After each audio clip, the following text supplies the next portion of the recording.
well, I'm too busy, I'm going to be graduating. He's like, then the person said to him, then what? And he said, well, after I've graduated, I hope to work for this firm, and he goes, okay. But then when you got that, then what?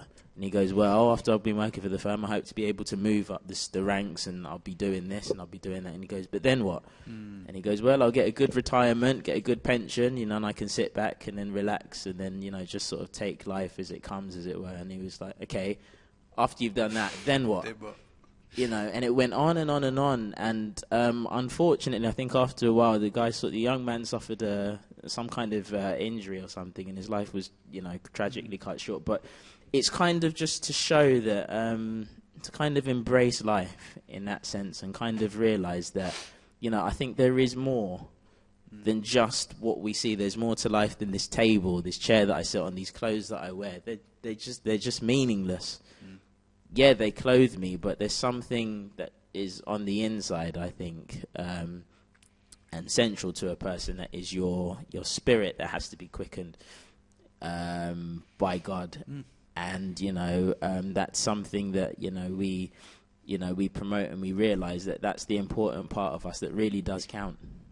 When it comes down to it, because as I said, everything we have is material. Money comes and goes. Friends come and go. And there may even be a point when we don't even have money anymore. So I mean, value. Exactly. Yeah. But like you said, it shouldn't take away from the value of a person. It means that your life is worth more than these and these things. But that's what I think society a lot of the time dictates, that if you don't have a lot of money, or you've not got as much as somebody else, because somebody else is doing better, then if your value or your identity is in how much you've got, so when those things go, your identity goes with it. Yeah. Because it's movable. It's so if you're only going to be happy when you've got a lot, or you've got enough, but when you haven't got enough, then it changes. Yeah. That's when I think a great lesson. But that example, what you give about the man who said, "Oh, what are you going to do next?" and then that is a classic example of what I call the deferred life plan. You always wait until something else down the road, and when I get there, it'll be cool. You know what I mean? Then when I get this, that'll be all right. And that's how we live our life. And it's like I found out I was doing this while working like a 9-to-5 job. And the people that you speak to who are in that kind of routine, and if you're in that kind of routine, that's all right. But you have to watch it, because the years just go by, and you're just working for somebody else, and you're just making somebody else richer. And I used to see the boss, and I will say that if someone's built up a company and they're employing me, God bless them, because they've obviously, to build that kind of company up and to make it profitable and to make it a success, you've done a lot of hard work. I know that. And I've got, I'll take my hat off to them and say, well done. But it gets to the point that when I saw the boss just taking, their foreign holidays, and I'm working hard, and I'm thinking, hold on a minute, It's not, as I say, I'm not against them. I'm not got the ump with, because there's a lot of other people at the workplace who got the steaming ump with them. Oh, look at them going off, but that's your choice still to work. So again, you've got this turmoil going on the inside that, what I'll do, I'll work for 50 weeks a year, and 2 weeks I'll cram it all in to fly off to a place in the sun. I don't take that philosophy. And that's why we go on holiday at regular intervals, not expensive holidays. But I believe in just doing a lot of work for a short period of time, 2 or 3 months, then having a break. 2 or 3 months, then having a break. If you work for somebody else, you can't do that. And so therefore, this is where the mindset is that you need a break from that. You say, well, I can't do that because I've got bills to pay. Join the club. Everybody has. But it's then you have to start changing your philosophy. And if you go to unusualeducation.com, our website, there's an image there that just says, no job, now what? And I'm going to put some stuff up on there. It really sort of deals with, the way that we view employment, or if you're in a job or you haven't got a job, just the way we're viewing it, because there's a lot of stuff that is inside of you that you can use to earn, your money. Rather, why do we buy this plan that we have to work 9 to 5 or even work for somebody else? It's not correct. And especially when you're seeing the laws and everything, you see people working 7 days a week now. There used to be a time when they didn't allow trading on the Sunday, and now you go to the supermarkets, everybody's bleeping across the counter, you know what I mean, where they're just having to work and work and work and work. You can't take a day off if you're sick, or if you're, you know, even if you've got a funeral or something, you know, they want to know every sort of question, and, you know, what did your grandma have for dinner last Tuesday night, and, you know what I mean, you're not free anymore. And that's what, so I'm not promoting it to sort of say, well, you know, you've got to go in a different direction, but not with anger. Don't sort of say, well, I want to break off from this, and, you know, but have the ump with it and say, all right, I want to get this out of my life. You still have to be led with a peace and a contentment. And so therefore, you know, if you're not liking the lifestyle that you've got, you are the one to change it. Nobody else. Stop the blame game. Stop changing it and say, oh, well, you know, I'm having to work all hours under the sun. If you've got that kind of issues going on, I think that really is something calling you to do a change, to have a shift in you, to do something better, because that's what happens in different periods of our life. But because we're so busy, we often don't recognise it. And then we go back into the rat race, doing the same old thing time and time and time again. So why can't you use what is inside of you, you know, to start carving out a living for yourself? You can do that. You can use your life experiences, even if you're out of a job or a month. But anyway, as I say, look on the website. I'm going to put some stuff up there, hopefully, you know, within the next week or so, because it's just sort of coming to just touching up a few things on that. And, you know, we really don't have to live, you know, the way that everybody dictates that we have to. And you can, you know, make a living. As I say, it's not all about the money, but what I like to say is it's not how much money you make, but how you make the money. You can earn 10 grand a month if you want, but trust me, if you're burning the candle at both ends and you're turning into a person that you don't even see your family, or you're impatient now because you're so goal driven and you're trying to get this, to me that is not success. It's not about being known by everyone or being famous. You can enjoy your life in total obscurity because you're not out there trying to be someone in somebody else's sight. It is possible to do it, but it's just, that's why we call the show Unusual Education, because it's an unusual way of working. Everybody thinks, oh, I've got to go out there and, you know, do this, just like you said about the young man, I'm going to do this. And you're putting your life on hold because you're trying for some other goal later down the road. But you're still not enjoying it. You know, so what's the point? You know, and that's what I say, we just go on these holidays, not because we want to look great in front of anybody else. I mean, someone said to me the other day, when I said, oh, yeah, we're going to Cornwall, I said, oh, you went on holiday earlier in the year, didn't you? I said, yeah. Problem? You know, it's...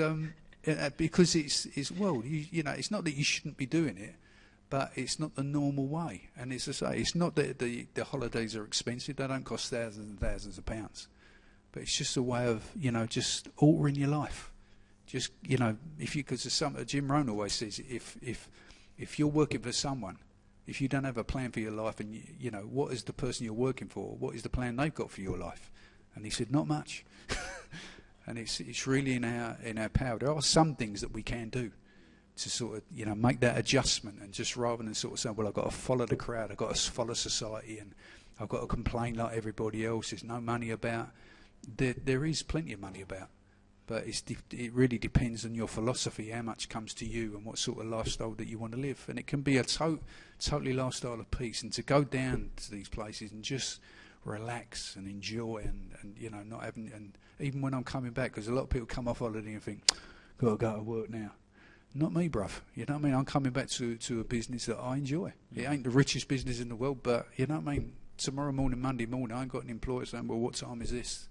And it's not that I'm lazy. I like to get out early in the morning, have an early morning walk, but you can sculpture your life in that way, you know? It's not very far from you.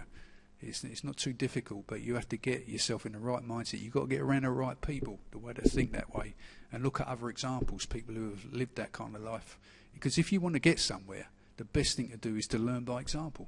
Look at somebody else who's doing what you want to do. But if you get around people that's just, you know, doing the same thing, oh, no, that can't be done. Bruv, you got to, okay, adios, you know what I mean? God bless you, but... you find when you start making strides in that certain direction, the people that are around you get uncomfortable because they think, well, they really want it, but they're trying to pull you back because it makes them feel uncomfortable because they're staying in the same place. And it's, you know, That's my 10 pence anyway. More like a pound. You know, but it's true. When you know, why do we have to just think in a certain normal way all the time? We don't have to. It's just really the intake, what we're digesting all the time, and you know, we really can be different people. We can live your life in a totally different way. But if you base it upon the opinions of other people or the acceptance of other people, and I'm not saying to sort of go out your way to prove to everybody else how different or unique you are, because if you're doing that, you're still looking for other people's approval, and you know, and then you're going to, you know, you determine your success by, you know, how many times your name is mentioned, or how many pictures you got in the paper, or how famous you are. You know what I mean? You never get off that road. But it's lovely just to sort of, you know, check out a society, you know, and check out the so-called normal way of living, and then come back to a place of peace and contentment. So we don't just talk about the spiritual. We're very concerned with other things as well, like earning a few quid. We don't just put our heads in the cloud and say, oh, it's all right, God will take care of it. God has given you a brain. You know what I mean? We don't become Christians and throw your brain out the window. You know what I mean? There is things to do. You know, you got to, you know, do those things to live in this life. You know, we're not saying ignore all that and just keep on the spiritual, but I do think it is if you don't line it up with the spiritual, then the other things regarding family, relationship, life and work and stuff like that, it falls better into place because you have now a different perspective on it. And that's why I think a lot of people don't come to what Jesus is trying to promote, because they're so concerned with all the other things, just like you said, well, now what? So don't talk to me about spiritual things, but it's really that he's lacking. And when you get that spiritual side of it, the other things just drop into place if you're in a place to listen to it. And because sometimes it's a bit alien to people, because they might be just arriving there for the first time, they think, oh, it don't work, so they push it to one side and go back to work again, or doing the other things how they've normally operated. But when you surrender to it, it's such a wonderful way of living, because it's not subject to everybody else's opinion. It's what's going on the inside. And so, you know, I took a picture the other morning of about 8 o'clock, and down the road where we live, it's quite a road where everybody just going to work, you know, on the school run. Just one old big line of traffic. And that used to be me. And I took it and I thought, thank you, Jesus. You know what I mean? Because it's, you know, it's just lovely to sort of check out that. And it's not like you're on holiday, you know, 52 weeks of the year. There is work to do. But as I say, I like to do it in short bursts, but take many sort of breaks in between that, rather than sort of the normal sort of thing where you get into work and can I have this week off? No, you can't. And everybody's like a load of seagulls round a load of bread for the holiday, you know? Yeah. I mean, you said it yourself, Curtis, and when we said about coming, you said, oh, no, I can't because there's other people. Same sort of thing. Yeah. And, you know, everybody wants the 2 weeks off. And I noticed in the job that I was that people were only happy when they're coming up to 5:30 or they had some time off. And I thought, what a waste of life. You've got to enjoy what you do. It's essential, because it's great for, you know, for your own well-being, and to live, you know, to be happy and to be at peace and content is a great benefit, and I don't think it's promoted enough, you know, in our world. That's what I always say. It'd be nice if our universities could, you know, promote, you know, what you do. I've got a degree in peace or a master's in joy, you know. I've got a, you know, I'm a professor of happiness. You know, it would be such a benefit to people. It really would. I know it's been a benefit to me, and that's why I haven't got it all together, but I certainly want to stay on that path, because I recognise myself, how I used to be, and I just don't want to go back and be that man anymore. And it's, you know, and the wonderful thing is it's all available. But as I say, God is just waiting for us to turn up. What we're going to do is just go to our next video.